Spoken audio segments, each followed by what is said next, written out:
Hello, I'm Liz Zorab of By the Farm. Welcome to my podcast, Gardening Demystified. Hello, today I'm being joined by my co-host, Huw Richards. Hiya, Huw. Hey Liz, how are you doing? I'm very good, thank you. Most of all, I'm just really excited that we are both being joined by Blake Kirby. Hi, Blake. Hello, thank you for having me. Oh, you're very welcome. You're very welcome. Now, Blake is based in Texas, is that right? Yes, South Central Texas, the best country on the planet. Oh, debatable. So I thought it would be really interesting today to talk with Blake a little bit about the differences there are in growing in the Welsh environment compared to a Texan environment, because Wales is known for being fairly cool and very wet. I think the main thing at the moment with our gardens being so busy growing is watering. And I'm wondering if there's any similarities between what we're having to do at the moment in Wales with less rainwater than usual compared to Texas. Because I know, Blake, from your videos, you do a lot about water and water management, and it'd be great to hear a bit more about what you set up on your homestead to do with that and how it helps. Right. Yeah. So over the years, I've tried to recognize the flow of water on the farm and direct it by sculpting the land a little bit and helping it to direct it into swales or just to run toward the garden. All of that is fine during the year, the times of the year when we're actually getting rain, but Texas has often 3 or 4 months in a row where we have no rain and it's 100 degrees outside. So as much as I really wanted my swales to be the solution, they're not. They do help, but they're really just part of the solution. If I don't add some sort of additional irrigation, my orchard is a prime example. When I planted the orchard, I was deep into the whole permaculture study, so I just thought that the swales and berms were it. I was going to have the best orchard in Texas because I was sculpting my land. And the next few years showed me how wrong I was, and I lost trees because the swales dry up. And so now I'm actually adding additional irrigation to my orchard. Hugh and I are both nodding like mad here. Nodding doesn't work on sound, does it? No, I mean, I just think it's interesting because, again, we hear, and when I'm studying and looking at things like how they're regreening deserts in Jordan and stuff, but that sometimes it just isn't enough, and a lot of the regreening has been very much on sloped land. So Blake, could you just give us an idea of the kind of terrain that your homestead is on? Are you on a hill or are you kind of on the flat? I'm sort of in a little valley. My property slopes very gently from the back to the front, so all the water runs down toward the front of my property. It's not a big slope. It looks fairly flat, but it is enough of a grade where I get water. So I have a natural water flow when it rains that cuts through the middle of my property from side to side. And then it kind of wraps down around the side, the fence line, and cuts back through the front of my property. And when it's really raining, like twice a year, I can have like a river that flows through those areas. But most of the year it's dry. Wow. So when it is absolutely pouring, do you do like collect as much water as you can and store it? I wish the answer was yes. I have visions and dreams of that. I haven't implemented really too much. I do have several barrels set up on gutters to where I can collect a few hundred gallons, but that doesn't last long when the rain quits. Yeah. Huw, do you collect water? Yeah, I do. I actually last year put in 6 IBC tanks. So IBC tanks store around 1,000 litres of water. Is that like 250 gallons odd per one? they're all full, and we had a very dry start to spring here in Wales, and one of them started getting quite low, but we had a bit of rain, so I've topped it up, and I'm just keeping those as safety. So if the main tank's empty, I know that I've got 6,000 litres worth of water waiting and ready, and it's a really nice sense of security, because that's like 600 watering cans full of water just ready straight away. It's not going to go anywhere. But yeah, I mean, I do want to do more, and when I eventually get my own place, I'll probably install a big 10,000 gallon tank underground or something, just to be extra sure, because I'm just learning as the years progress, and it seems to get drier and drier here, that there's no such thing as too much water, and the same way goes for compost. What about you, Liz? I store a little bit. I've got 2 IBCs and a couple of just the water barrels. But yes, the same as you. There is that thing of wanting to ensure there is enough water for the garden when it does get dry. I've spent so long living in such a wet environment. The fact that it's now becoming quite a dry environment in the summer is, I'm finding it's taking time to make that adjustment. And Blake, where do you get then the rest of your water from? Is it mains, or do you have a borehole? How does it work? We are on local city water. I would love to have a well, but wells cost money, and I haven't had the funds or the time really to invest in that. Yeah. Is city water expensive? Yeah, it's not cheap. It's certainly not free, but I try not to draw too much at any one time. Now, there have been occasions where we've accidentally left water on, like when we're watering the horses or something, and we walk away from it, and that gets kind of expensive when you pour out hundreds of gallons in several hours. But yeah, it's been reasonable. The cost has been reasonable. So when you're growing, do you choose varieties and just actually even just crops that are tolerant to that heat, or do you grow later in the year? When is your growing season, your main growing season? Yeah, so it's very interesting. A lot of people, when I talk to them about living in the South, in Texas, they go, "Oh, wow, you have such a long growing season."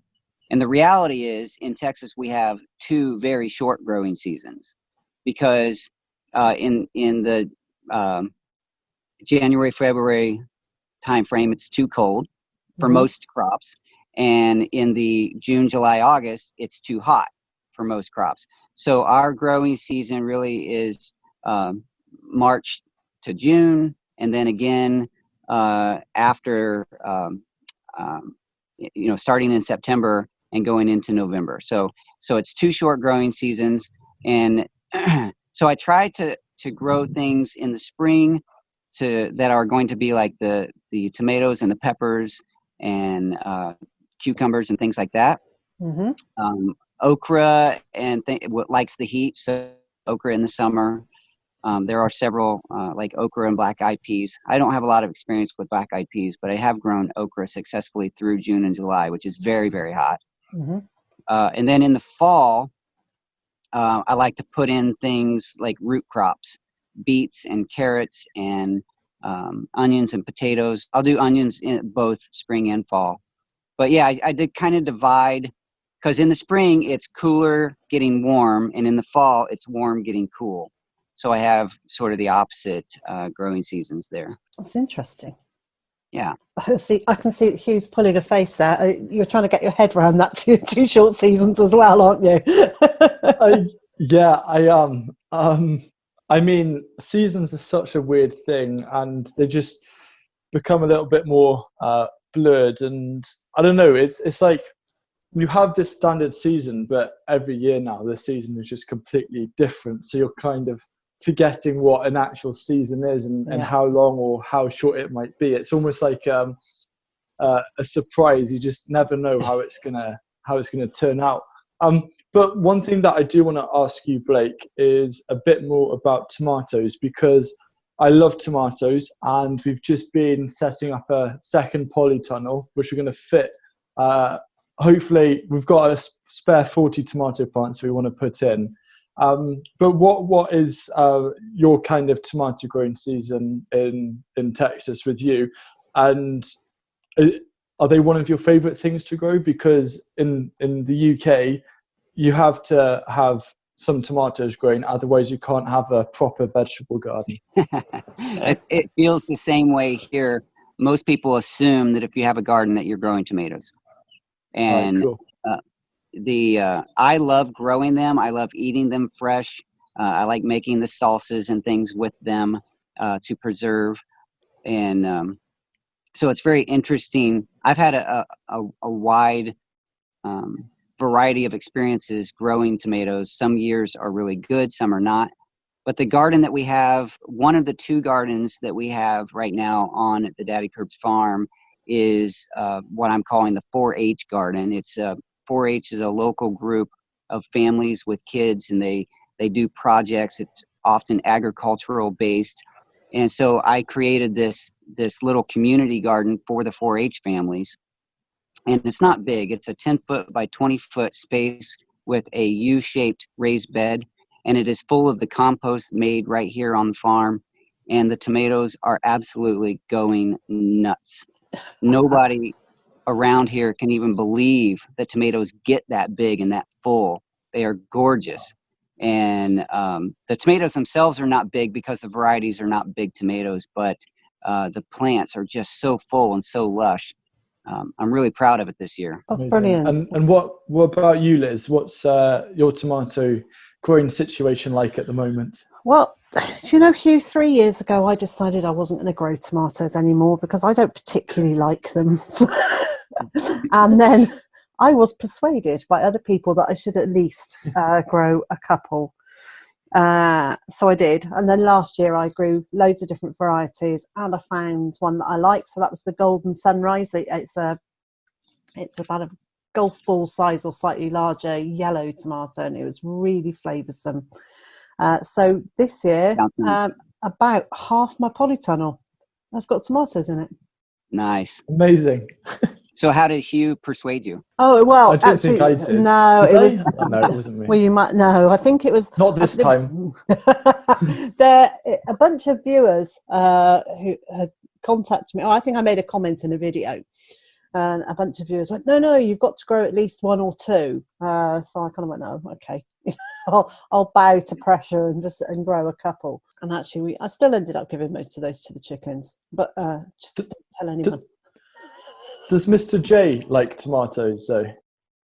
He's not a huge fan either. So we like them in cooking, but Wow.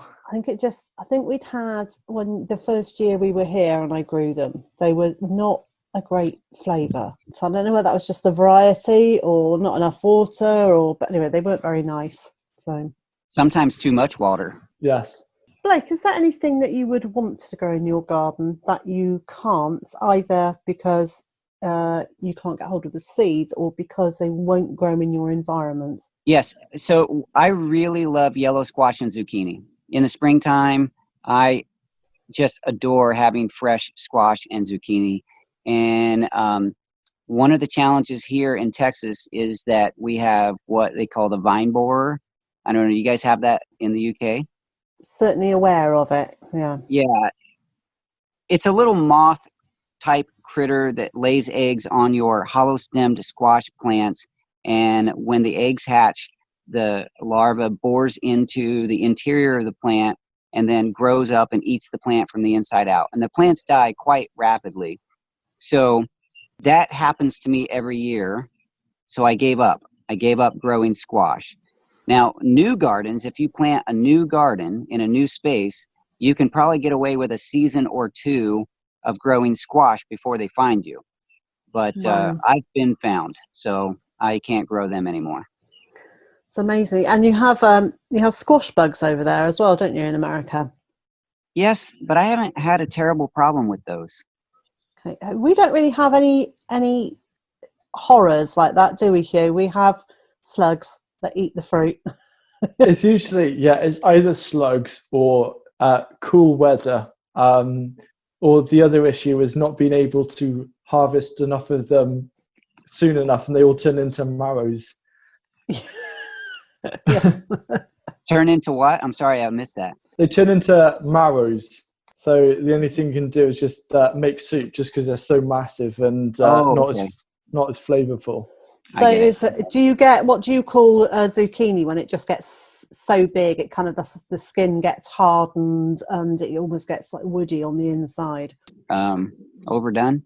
I don't know.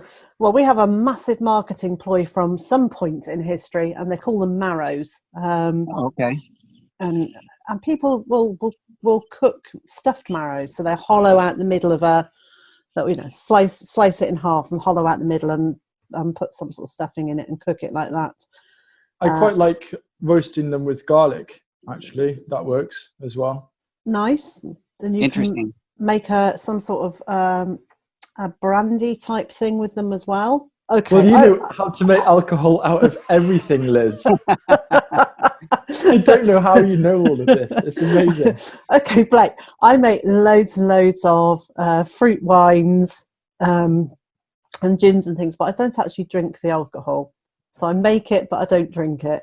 Huw sampled some of it. Quite a bit. Quite a bit. But I make it for Mr. J. So I do make the odd gallon or two of wine. Nice. There's a friend of mine locally here that will make fruit wines, and I've enjoyed a few bottles of those. It's tasty. I don't drink much alcohol because it affects my tummy, but the flavor is nice. I need to find a way of making wine and then taking the alcohol out of it, so we've got all the taste but not the alcohol. I think that's called smithereens. I think boiling it to smithereens would change the flavour of it, though. Yeah, right. Yeah, I think you can bubble it out as well. There's like some process where CO2 can bubble it out. I'm not too sure. That it looks very high tech. Yeah, I just say drink the alcohol or give it to me if you're struggling. It was still young. He can handle it. Yeah. I'll make the most of it anyway. When my son was 18, I gave him some apple wine, and I told him that this is really strong, so don't drink it all in one go. And stupidly, he drank it all in one go. Of course. He remembers nothing about the second half of his 18th birthday. Yeah. It's there've been a few that have been a bit, in some ways, almost too strong. Or they're sneaky and they don't notice. You don't notice that they're quite strong until you stand up and try and walk away or something. So, Blake, I was just moving on from alcohol because we could get lost. I was wondering if there's anything that you're trying this year that is a complete experiment or trying something completely new or different, and if you'd be willing to share that and how you're finding it's going. My garden, my experience here on the farm, really every year is an experiment. I haven't grown into a routine and a method that's just the way I do it. So one of the things I'm really enjoying learning is container gardening, and I'm using the green stock vertical stacking gardens. And container gardening is different than growing in the ground. So there's some things that I've had to learn about how to use the proper soil and amendments to give the plants what they need, because they don't have the benefit of reaching deep into the soil like something planted in the ground. And one of the reasons you might ask, well, if you live on a farm, why would you even bother?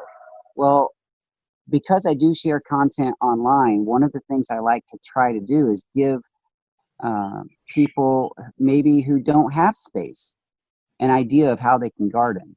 And Huw, you're really good at sharing lots of tips and tricks and ways to garden cheap or in small spaces.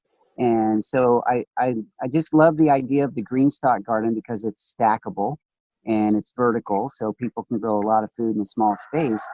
And it is it's just been fun for me to learn how to do that type of container gardening. That sounds fun. Have you dabbled with hydroponics at all?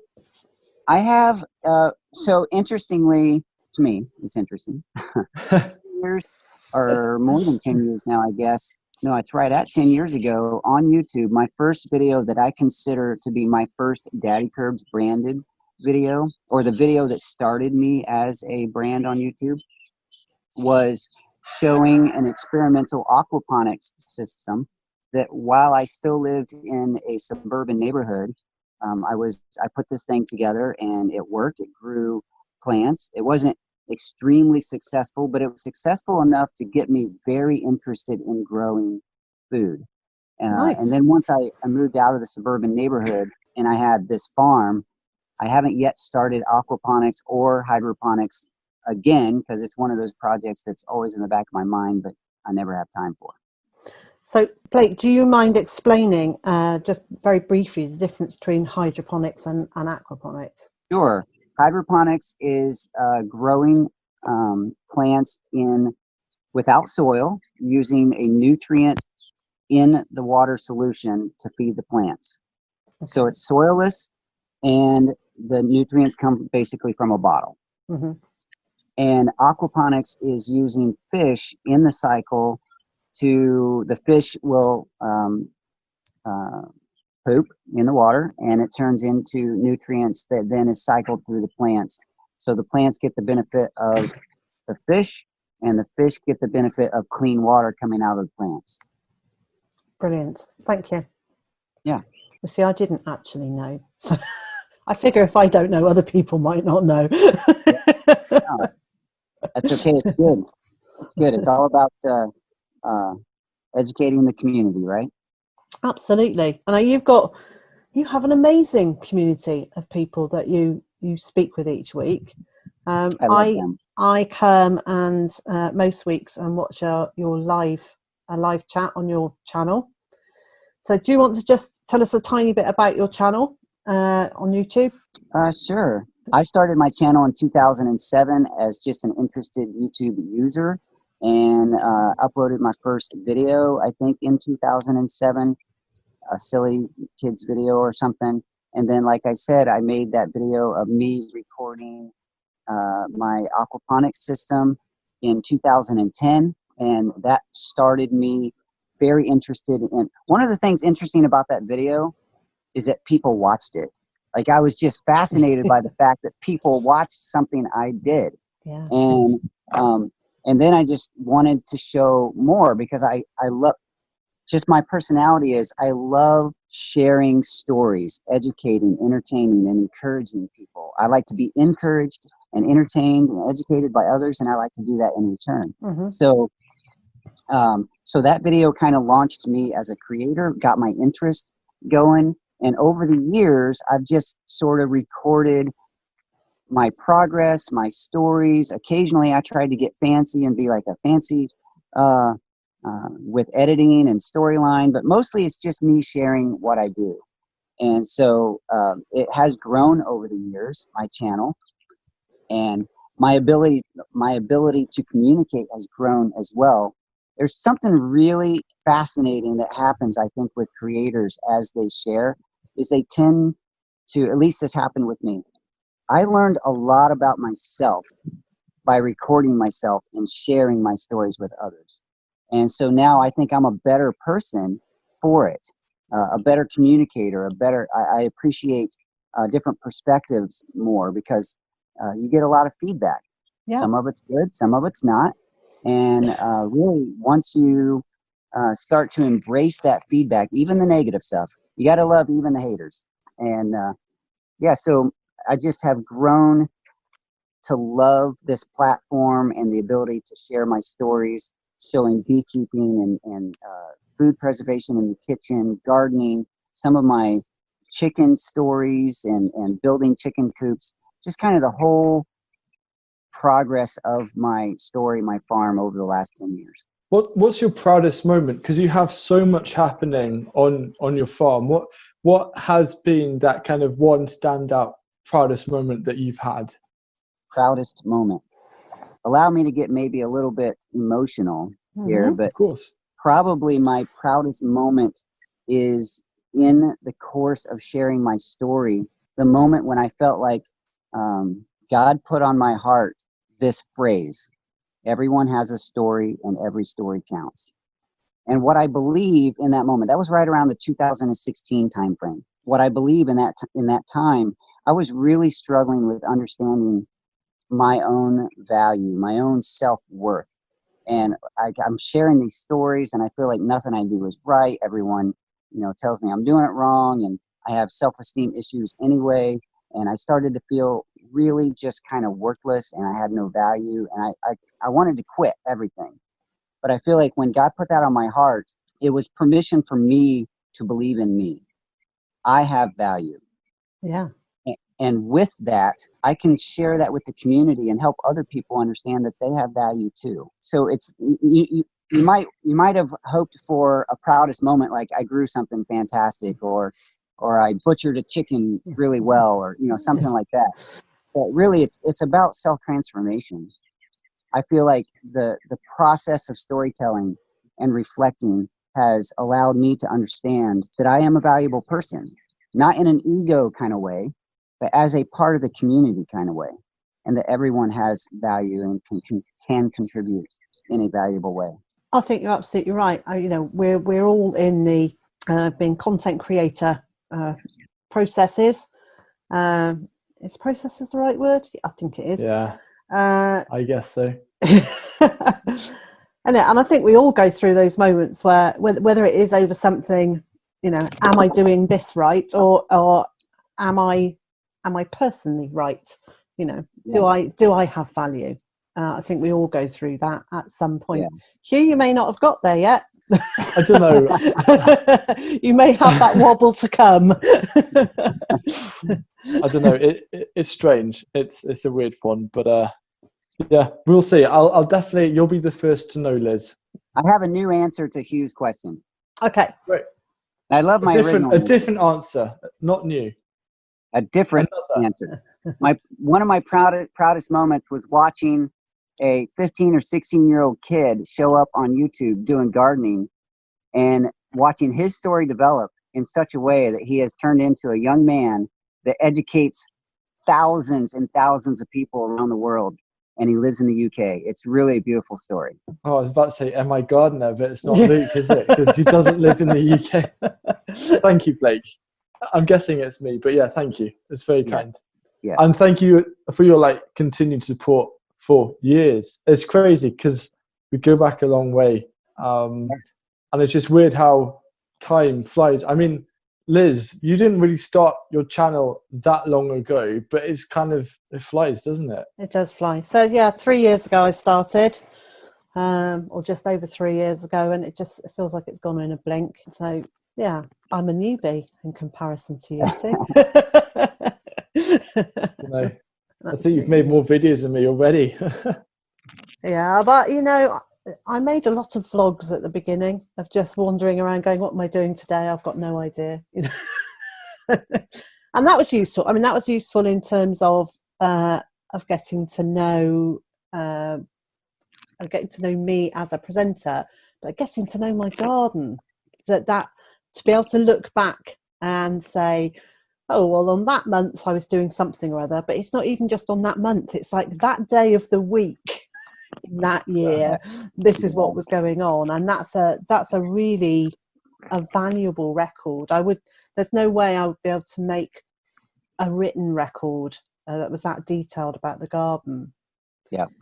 And it's in some ways, I want to say to everyone, take a camera out there and go and just take photographs every single day and make sure you date them, because then you can look back and say, do you know what, last year the vine borers arrived on such and such a date, or hooray!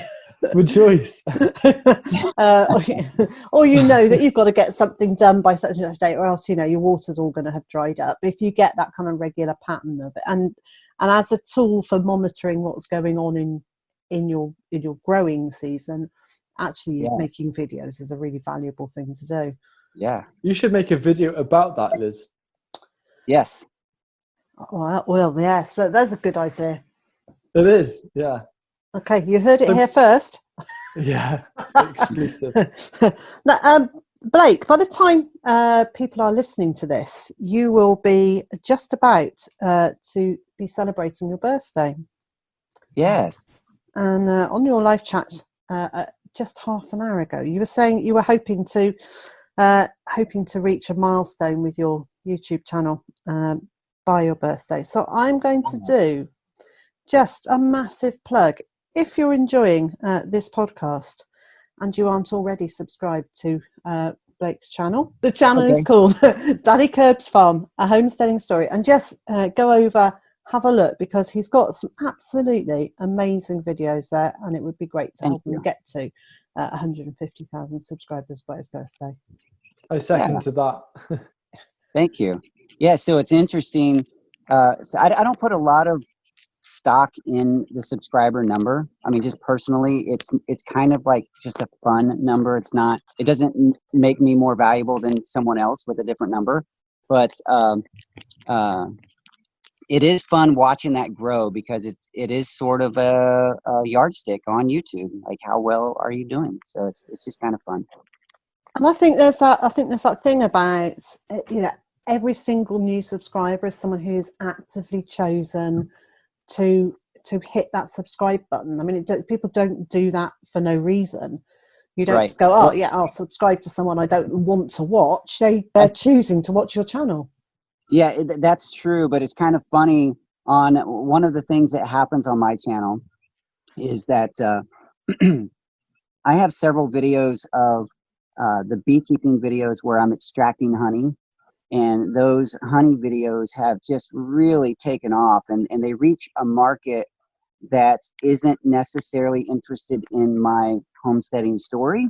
They're really just interested in watching honey fall off of honeycomb as it's being cut.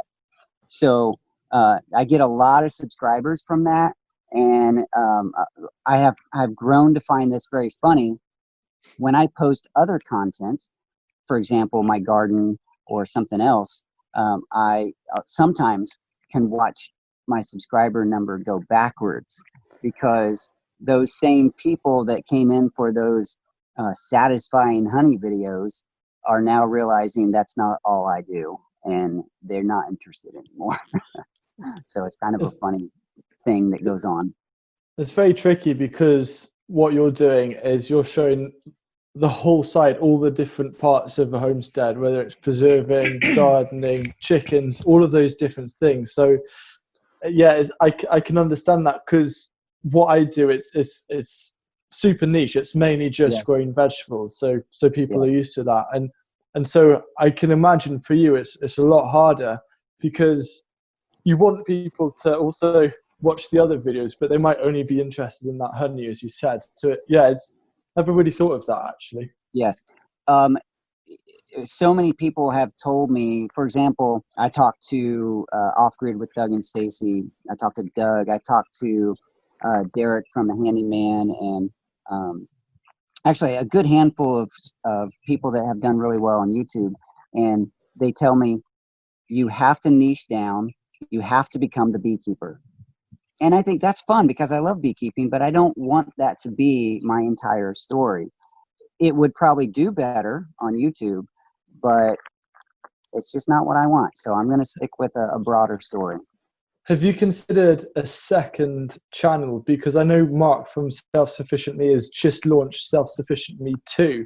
So have you ever had that idea of creating just a beekeeping channel, for example? I have thought of that. Man, I can barely keep up with the one. So, yeah. Well, the reality is I have several channels already. I have a sort of just a fun play channel that I call DaddyKirbs Farm Animals, and it has 84,000 subscribers or something like that.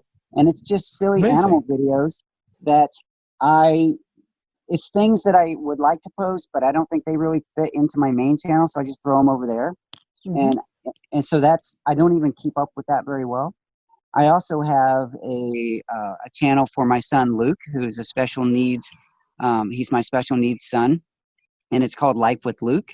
And my wife would love for me to keep up with that on a more regular basis, but I hate to say it too often.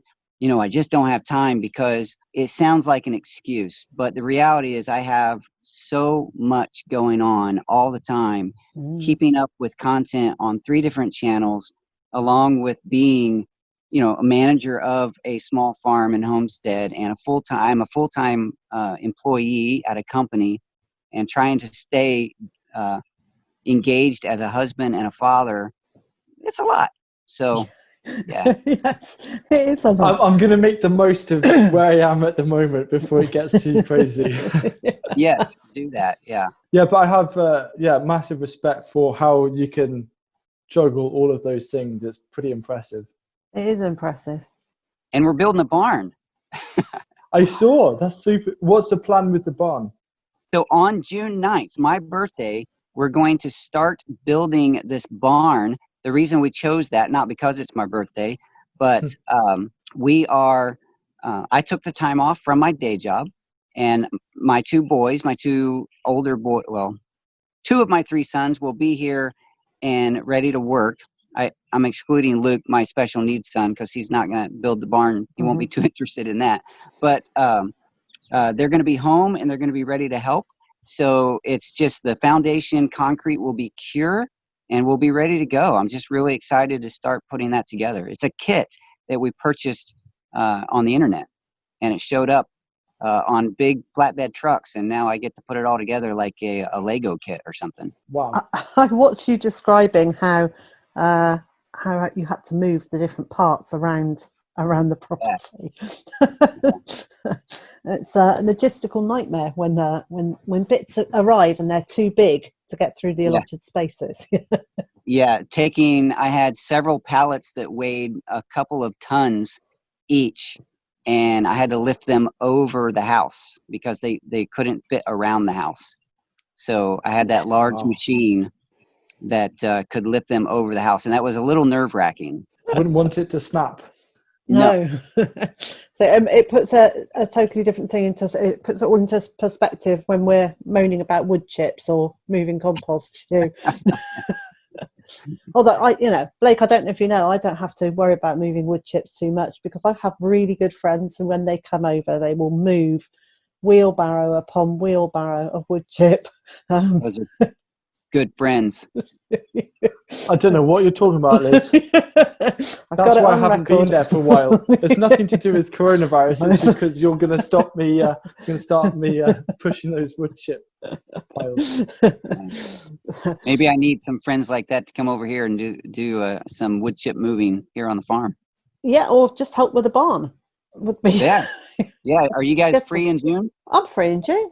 Oh no, we're not allowed to travel, are we? Oh, I'm so sorry, if I could, Blake. I would.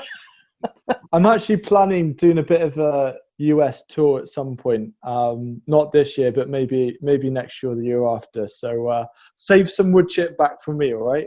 Yes, I do hope you can get to Texas. That'll be so cool. You can hold him to that. He's actually really good at shifting wood chips. Unless you've got turkeys who are going to abuse him. No turkey. That was so funny, wasn't it? I had a pile of wood chips at the front of the house, and Huw was transporting them to the back, but he was tipping them right next to the turkeys, and every time he emptied the wheelbarrow, they shouted at him. Oh boy. And I had the video camera going, and he just had this ongoing conversation. Every time he got to near the turkeys, he talked to the turkeys. I'll bet. One turkey to another, right? Oh, yeah, of course. Yeah. I mean, when I speak Welsh, sounds the same. I say that with lots of love because a funny story, Luke, my special needs son, he, for a while, I would call him Turkey just in fun. And one day he said, "I'm not a turkey, you're a turkey." And so now I'm a turkey. He calls me Turkey, and Mom calls him Silly Goose. So he will say, "I'm a silly goose." And so it's just kind of this funny thing now. He's a silly goose and I'm a turkey. Brilliant. Do you like being called Turkey on Thanksgiving, or do you get a little bit anxious? I just watch my back. Okay, good. I'd be keen to hear from you, Blake, about, I mean, people always have dreams and visions, and I always love to hear what other people's dreams and visions are, especially if they're in the homesteading, gardening world. So do you see yourself being at DaddyKirbs farm for the rest of your life? Would you see this as like part one and then there's a different story, or are you just seeing how it goes? I'm really just enjoying the journey. I can't imagine quitting. It's funny, when I was at one of the conferences this year around other YouTubers, and they had their stories of, growing on YouTube and comparing analytics or whatever. And I came up with, I think probably my greatest attribute or trait is just that I never quit. My channel is not an example of how other people should grow a YouTube channel, but I just never stopped. And I can't imagine stopping because I love the story. I love the progress. I love just like sitting here with you guys right now, two creators on the other side of the world, where we can have a conversation about being creators, about gardening, about managing small farms and allotments or those things. And it's so fascinating that it has become a part of who I am. I just can't imagine stopping. It's going to change because life will change, but I can't imagine quitting. Cool. Nice. You, what are your plans? Because I know that at some point, eventually, you'll have your own space. My plan is I want to get a small holding. That's what I want. Like a homestead, small holding, same thing really. Yeah. You have to clarify for the American. Yeah, exactly. We'll just see how it goes. But maybe in a couple of years, I'll start to look for one. Yeah, I'm just excited. I'd be really keen to do a bit of a renovation project, find something that's really beaten down but has lots of potential, and just breathe some new life into it. And just, well, I wouldn't actually have much time for the actual building because I'd be too busy trying to create a different new garden. But yeah, maybe in 2 years that new part of the story will begin. That'd be really exciting when that happens. Looking forward. There'll be a lot of content. It will be a lot of content, yeah. And I guess I'll probably have to come pay back for some of the wood chip moving. Yeah. I won't forget that. Don't worry. Those turkeys. You loved those turkeys. No, you didn't. You told me they reminded you of an old school teacher. Uh-oh. Yes. Yeah. No. I don't think it was necessarily a particular school teacher. I think it was just that thing of you're never quite doing it right. Judgmental turkeys.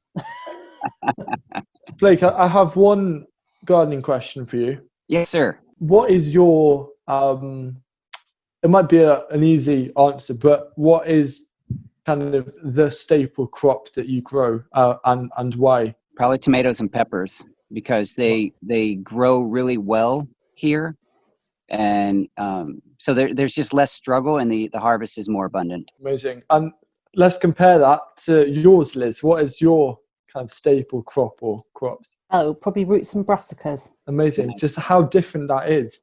Yeah, I can't hardly grow brassicas here at all. I want to, but it's so tough. I think so that's just a direct reflection of our growing environments, isn't it? Yep. Yeah, I mean, I'd say the same, roots and brassicas, if I include potatoes in the roots. But I'm hoping that one day I'll have enough of a space to turn tomatoes into a staple as well, indoors. But I mean, there's one of the things that I'm working on at the moment is trying to grow a lot more perennial vegetables. So I had a big delivery of plants yesterday, sea kale, perennial kale, Caucasian spinach, ground nuts, all sorts of different things that I've started planting out. And I'm hoping that perennials will become a bit of a staple because they're very resilient. But I'm just starting, and I know I've got to be patient. I've put my asparagus crowns in. They've all sprouted and are growing, but I've got to wait 2 or 3 years. But when I have my own space, I want to almost have an asparagus field because, it's the most amazing thing. And It is, yeah. I'd be proud to have asparagus as my staple. Do you eat asparagus straight from the garden, raw? Yes. I haven't had that pleasure yet. It's so good. I only get a small crop. I get a very small crop every year, and that's the only way I eat it, because it never makes it into the house. Like me and tomatoes. What about you, Liz? What's raw asparagus like? I've never had it. It's fantastic, absolutely fantastic. I only eat the thinner spears straight from the garden, because we get some really huge asparagus. I was looking at my thumb, but actually they're thicker than my thumb as they come out of the ground. Wow. So those ones always go to the kitchen, but the thinner ones, they've almost got a sweetness to them here. Which tastes best? Which is your preference? The thicker ones to like roast, for example, or fresh and raw? Fresh and raw. Yep. There is always something nicer about something that hasn't even gone from the garden to the kitchen. It's gone from the garden straight into your mouth. That is always a nicer flavour, because you're just getting like the full bang of the flavour, I think. Amazing, thanks. Yep. So in 3 years we get to hear Hugh's take on that. Yeah.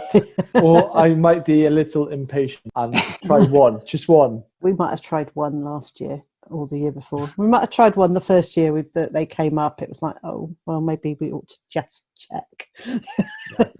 So yeah, the perennials here are really exciting. Can you grow any perennials in Texas apart from asparagus? You've mentioned that. Are there other perennial veg that you can grow? There are some peppers that tend to go several years in a row, so that's kind of perennial. Can you imagine that? Peppers that go for more than a few months. Am I right in that tomatoes can also be perennials as well? They can, but in my experience, they don't. The plants don't survive through July and August most of the time. It's too hot. They get too dry and too starved for nutrients, and the plants don't. If they do survive, typically it's because I cut them to the ground or really short in July and August, and kind of nurse them along with nutrients, compost and water, and then they can go into the fall. But a lot of times our heat takes them out. Yeah, cool. So in winter, Blake, what's your sort of low temperature? What's the lowest you get there? Usually we might hit freezing, 32 degrees Fahrenheit a couple times a year. Maybe on a bad year we get into the 20s, but typically that's the worst we get. That's quite a big heat range though, isn't it? To go from freezing to 100. You know, that's huge. Yeah, we can have 100-degree weather for 3 months in a row, every day solid for 3 months in a row. And then in the January-February timeframe, we could freeze for a week. So go ahead. How do you manage your time? Because hot weather for me is just like so debilitating. Do you actually structure your days then around the heat when it's like that? Yes, I'm kind of probably an odd creature here. I love the heat. I don't like being cold. I save all my whining for the winter. I don't complain about the heat. There are days when you just can't be in it. I mean, it's just the human body can't do it. But it's one of those things where in the middle of the day when it's the hottest, you hang out in the shade or in the air conditioning, and then you plan your activities either in the morning or in the evening. Cool. Amazing. Of course, we don't have air conditioning as standard in our homes yet. Because because usually it doesn't get that warm, although 2018 was hot for a very long time, and I think that was the first time I've ever thought, maybe air conditioning is not such a bad idea. There's not too many homes in Texas without it. I can imagine. Unless they're like earth huts and built into the ground. And yeah, that you'd have to have a very well designed, eco-friendly home to survive through it. There's a lot of people that get down here, like there's a lot of military that moves into this area because we have a lot of military bases, and people might move here from the north or whatever, and they show up around March and they're like, wow, this isn't so bad. And we're like, just wait for July and August. Those, if you can make it through several Julys and Augusts and still say the same, then good for you. But most of the time Those are the months that really test a person. His famous last words. Oh, this isn't too bad, is it? Right, exactly. There is one more question before you go, Blake, and I'm going to sort of turn the spotlight on you, put you on the spot a little bit, and ask you not to think about the answer too much, and just give me your absolute gut reaction. What's your favourite vegetable? Tomatoes. So easy. Yeah, I think just because they have such an interesting, unique flavor, and it's a short time of the year when you get to experience that fresh. They're not the same when you buy them from the store. No. So that fresh homegrown tomato is only a month or so, and they're just wonderful. Brilliant. Thank you so much.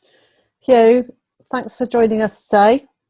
You're welcome. Thank you, Liz. And great to catch up with you, Blake. And I wish you all the best to reach the milestone by your birthday. And now that I know the date, I'll be sure to share a bit to try and help with that.